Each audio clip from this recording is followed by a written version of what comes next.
আসসালামু আলাইকুম ওয়া রাহমাতুল্লাহি ওয়া বারাকাতুহু নাহমাদুহু ওয়া নুসাল্লি আলা রাসূলিহিল কারীম আম্মা বা'দ।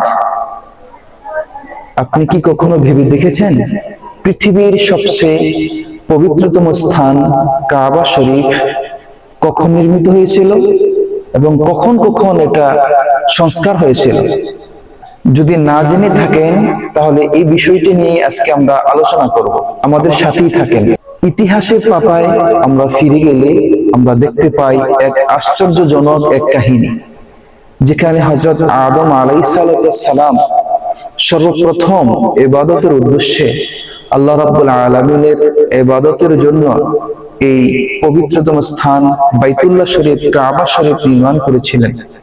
হযরত আদম আলাইহিস সালাম এই পবিত্রতম ঘর নির্মাণের পরে দীর্ঘদিন সময় কালের অতিক্রমে এই পবিত্র ঘর যখন দুর্বল হয়ে গেল, হযরত নূহ আলাইহিস সালামের প্লাবনের কারণে এটা ধ্বংস হয়ে গেল।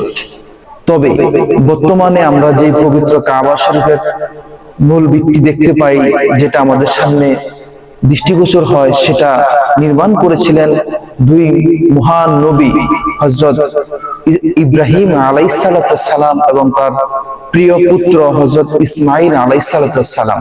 যখন হযরত ইব্রাহিম আলাইহিস সালাম এবং তার প্রিয় পুত্র এই পবিত্র ঘর ভিত্তি উঁচু করেছিলেন, তখন তারা আল্লাহ সুবহানাহু ওয়া তাআলার দরবারে ফরিয়াদ করেছিলেন, রব্বানা তাকাব্বাল মিন্না ইন্নাকা আনতাস সামিউল আলিম।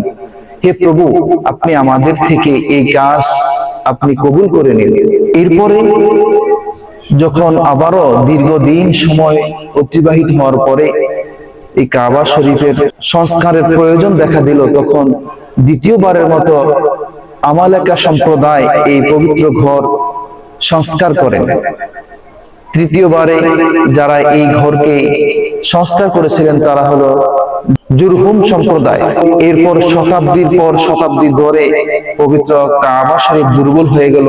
প্রাকৃতিক দুর্যোগ, বন্যা, যুদ্ধ বিগ্রহে যখন ক্ষতিগ্রস্ত হলো, তখন রাসূল আকরাম সাল্লাল্লাহু আলাইহি সাল্লামের নবুয়তের 5 বছর পূর্বে মক্কার কুরাইশরা সম্মিলিতভাবে এই পবিত্র কাবাঘর বাইতুল্লাহ শরীফ সংস্কার কাজে হাত দেন। সেই সময়ে পবিত্র হজরে আসওয়াদ স্থাপন নিয়ে মক্কার নেতাদের মধ্যে, গোত্র লিডারদের মধ্যে মতনৈক্য সৃষ্টি হলো, কোন গোত্র এই হজরে আসওয়াদ স্থাপন করবে। পরিশেষে সিদ্ধান্ত হলো যে এখানে প্রবেশ করবে সর্বপ্রথম, সেই যে সিদ্ধান্ত দিবে সেটাই সবাই মেনে নেবে। সেই সমস্যা সমাধান করেছিলেন রাসূল আকরাম সাল্লাল্লাহু আলাইহি সাল্লাম প্রজ্ঞার সাথে, জ্ঞান গরিমার সাথে। কারণ তিনি প্রমাণ করেছিলেন তিনি যে আগামী নবী হবেন, বিশ্ব জাহানের নেতা হবেন, তিনি একটা সুন্দর দৃষ্টান্ত স্থাপন করেছিলেন। তিনি গোত্র প্রধানদেরকে ডেকে সবাইকে বললেন, চাদরের উপরে এই হাজরে আসওয়াদ রাখো এবং চতুর্দিকে তোমরা এই চাদরটিকে ধরো। পরিশেষে রাসূল আকরাম সাল্লাল্লাহু আলাইহি সাল্লামের কথা অনুযায়ী মক্কার গোত্র প্রধানরা সেই কাজ করে যখন হাজরে আসওয়াদ স্থাপনের জায়গায় নিয়ে গেলেন, তখন রাসূল আকরাম সাল্লাল্লাহু আলাইহি সাল্লাম নিজ হস্ত মোবারকে যথাস্থানে স্থাপন করলেন। এই ছিল রাসূল আকরাম সাল্লাল্লাহু আলাইহি সাল্লামের নেতৃত্বে মক্কার কুরাইশদের পবিত্র কাবা শরীফের সংস্কার কাজ। এরপরে ইসলাম আবির্ভূত হওয়ার পরে দুইবার এই পবিত্র ঘর কাবা শরীফ সংস্কার হয়েছিল। একবার হয়েছিল আব্দুল্লাহ ইবনে জুবাইর রাদিয়াল্লাহু তাআলা আনহুর সময়, এরপরে আরেকবার হয়েছিল হাজ্জাজ বিন ইউসুফের নেতৃত্বে। এই সংস্কারটা হাজ্জাজ বিন ইউসুফ এই সংস্কারটা করেছেন হযরত আব্দুল্লাহ ইবনে জুবাইর রাদিয়াল্লাহু তাআলা আনহুর সাথে হিংসার বশবর্তী হয়ে।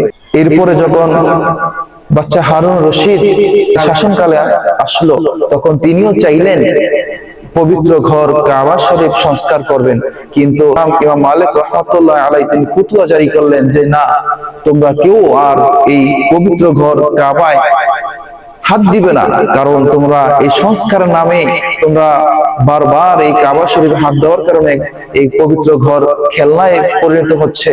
অতএব এই ফতোয়ার কারণে বাচ্চা হারুন রশিদ আর তিনি এই পবিত্র কাবা শরীফের সংস্কার কাজে হাত দিলেন না। আর এটার উপরেই সর্ব উলামায়ে কেরাম ঐক্যমত হয়েছিলেন, ইজমা করেছিলেন। কাবা শুধু একটি স্থাপনা নয়, একটি ঐতিহ্য, এটা ঈমানের স্থান, একটা তাওহীদের প্রতীক হয়ে দাঁড়িয়েছে মুসলমানের হৃদয়ে। আজও বিশ্বের কোটি কোটি মুসলমান দৈনিক 5 বার এই কাবা গৃহের দিকে তাকিয়ে তারা সিজদা দেয়, নামাজ পড়ে। এই ঘর শুধু একটি পাথরের দেয়াল নয়, এটা আমাদের ঈমান, এটা আমাদের ভালোবাসা, এটা আমাদের অন্তরের সাথে জড়িত। আল্লাহ রাব্বুল আলামিন আমাদেরকে এই ঘরে তাওয়াফ করার তৌফিক দিক। আমিন।